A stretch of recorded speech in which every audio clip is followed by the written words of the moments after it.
the world crew battle at the first Let's Make Big Moves. It's still that was the sick. salt that came from that. Like, people still talk about that. People are still salty. People are still salty about it. I literally had a conversation with someone earlier today about it because they're like, anytime anyone talks about a tri-state crew roster, they immediately think about that. Yeah. But yeah, I mean, I think it's so dope that even people's entry into the community through these like college crew battles and stuff. So we're definitely going to see some of that after this match. We got Capitancito versus D2. Oh, dang. D2da. No, D2, is that an M? I think it's D2da. MK. You know what? I see D2. D2. My man D2. Let's go. Big Destiny fan out here. Big fan. Ooh, the up smash connecting. So Capitancito going to be repping the Mii Gunner. And, I mean, in my opinion, the best Mii Gunner in the world, has had quite a bit of results and had quite a bit of run at the Smash World Tour Finals as well. So we'll see what Capitancito can do here, trying to make it into the top 64 side of things. A character you don't see too often. Whoa.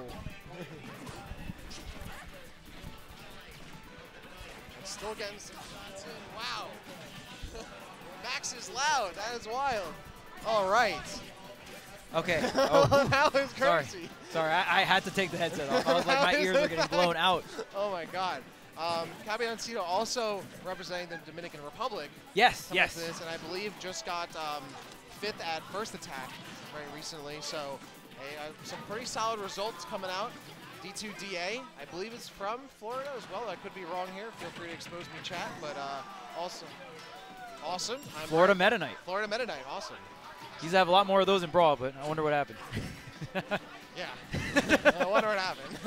Character definitely a little downgrade from Brawl, but still pretty, I would say, kind of slept on. You know what I mean? Still has a very solid toolbox.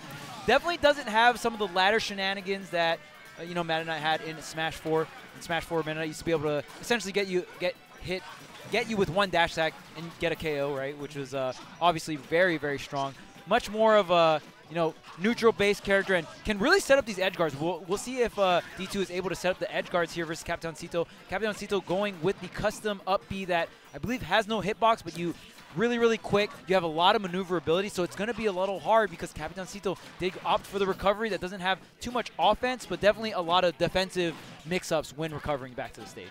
I think that's probably the move, especially against Meta Knight, who can go off stage and put that pressure on you. Like, I'm not even going to keep myself in that situation for longer than a split second. I'm going to get right back on stage and really try to take the task, these tri-plats, which should give Mii Gunner a little bit of an edge here just to like zone out and hold under a platform. But also, Meta Knight can get right in and can ladder off of those as well. So it's a double-edged sword. The down tilt, the cross-up dash attack.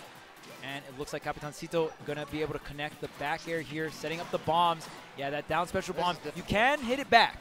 So gets a little ping pong here and there. Okay, back throw. Oh, going to miss the laser there. And I mean, just the shorter range and like having some disjoints, but not the most effective ones. Oh, okay, that's actually massive, getting that kill there. Considering, I mean, D2da was sitting at kill percent for mad long, right? Yeah, so was able to bring that back at a lower percent kill. That will finally land, so we're tied up, 1 stock apiece, 0% both. But yeah, Capitancito had such a huge lead, so the fact that D2 was able to squeeze the stock out right before making the exit there, we 1 stock apiece coming down here. Game number 1, so important. With a best of 3, each game just has more impact, right? So important to try to get this lead. So if you do end up in the game 3 situation, you start things off with that counter pick advantage. Looks like a bunch of damage being dealt here for Capitancito, already 85, but can you get the KO? Can you get the stock? That's the big question of the day here. The up tilt not going to catch on that combo. Love using that special bomb. Just cover themselves at the ledge there. Yeah. You don't want to be getting grabbed when you're getting into a get-up situation. More bombs coming out. Missiles also forcing a decision out of this Meta Knight, who's going to take back to the skies, go to those platforms. But again, in that ledge situation, that encounter is most likely, often than not, a bomb in the way, and you're getting hit by that very often. Has to be careful, especially with that shorter range, getting in too close against this Mii Gunner. We'll see if D2 can get one single opening off stage. That could be everything that D2 needs, right? You just get that one situation off stage. We saw D2 get a stock, but the trade with the up tilt on the Nair is going to be enough. Capitancito seals out game number 1. Still, could have gone either way. I mean, D2 with that early second stock kill. Yeah. Like, okay, like, you really got to be careful off stage because you're going to get strung along. And I think Capitancito immediately realized that. Like, I got to go back to my initial strategy of just sitting under this platform and not moving. Right. And I mean, the thing is as well, we saw Capitancito actually try to use projectiles while coming back to the ledge. It's a very common thing that we'll see even characters like Rob kind of like shoot out some pressure, right? But you got to watch out. Meta Knight going to have multiple jumps, right? You're going to be able to set up off stage. See you do one autopilot missile.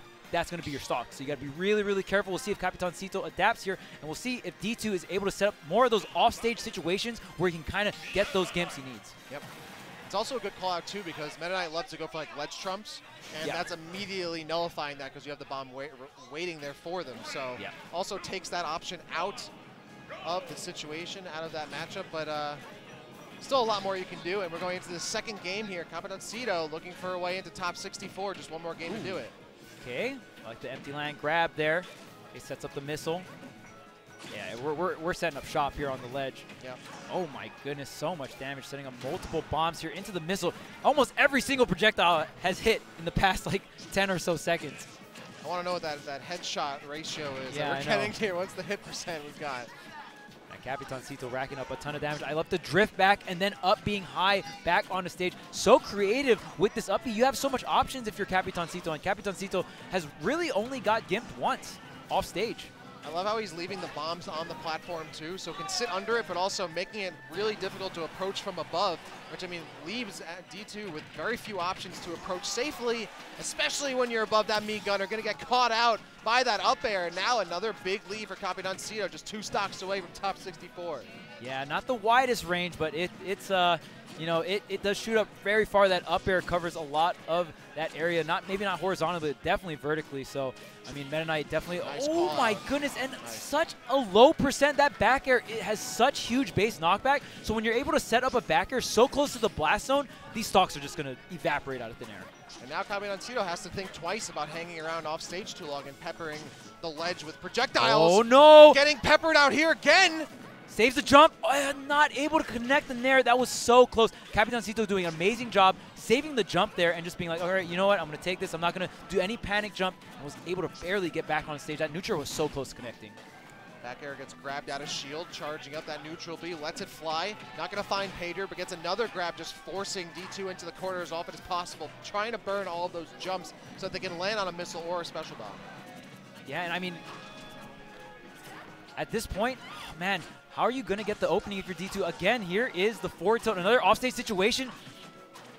Ooh, okay. Looking for the dash attack, can't find it. Charge shot fully, completely filled up now. Has to be careful using all these and burning all of these jumps. You're going to get caught with a missile or the charge shot. That's exactly what Capitancito wants to hit with.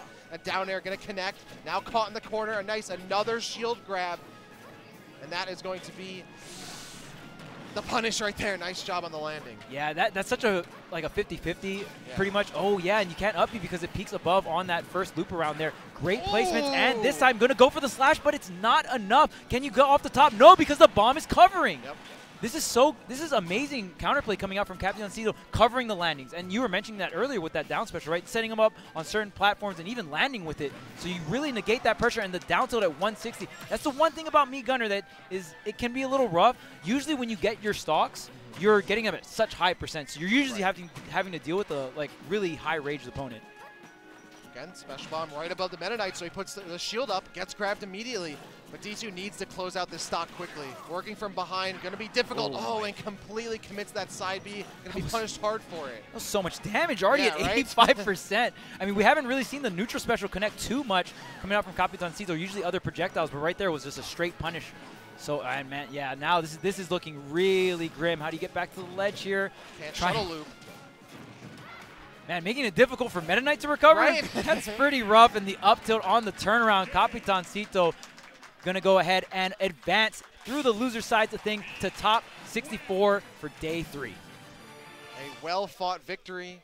I mean, just had the matchup on lock, really. Yeah, you know, like fantastic. There really weren't any situations where he was kind of feeling a little shifty. And honestly, even on the stage pick, like, okay, Hollow Bastion, not his counter pick, immediately knew exactly what to do to shut down the Meta Knight.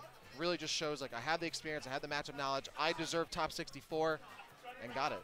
Yeah, that bomb looked really difficult for Meta Knight to deal with, yeah. whether it's just on offense or even on defense. So amazing stuff to Capitancito. But that is going to be it for us. Amazing block and so many fantastic sets. But we still got one more thing, a crew battle, Florida and Georgia versus Tri-State. So I know you're really looking forward to that one. That's going to be sick. You're going to see a bunch of fantastic players going at it, some of America's best. And we're going to be passing it off to Max and Last. But, man, fantastic block, bro. I mean, it was a pleasure, man.